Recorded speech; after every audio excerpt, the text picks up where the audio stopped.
Coupe du Monde 94. Tu as une place de choix dans le 11 entrant de l'ancien sélectionneur Henri Michel.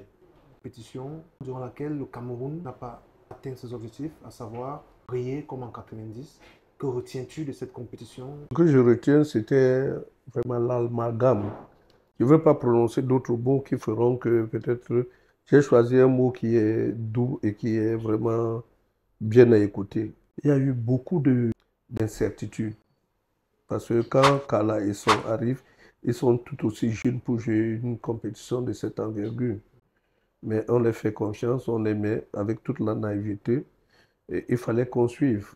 Il y a Paul Fédé qu'on renvoie à la maison avec Ndi Pakem et qu'on doit faire revenir.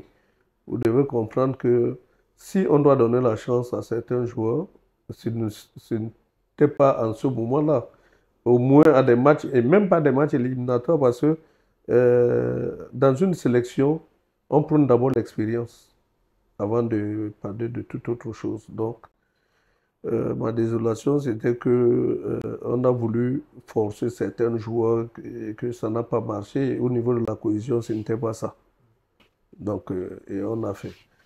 Et comme d'habitude, il faut toujours trouver quelqu'un pour porter le chapeau. Donc, c'était Hans qui avait gâté toute la compétition. Mais curieusement, à la fin de cette compétition, beaucoup de personnes ont voulu te faire endosser la mauvaise performance générale de l'équipe nationale du Cameroun.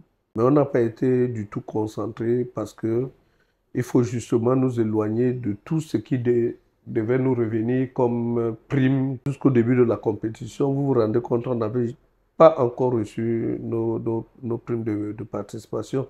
Il fallait jouer tous ces 3 matchs-là pour crier après et décider de ne même pas rentrer au pays, de rester à l'hôtel pour qu'on puisse nous désintéresser.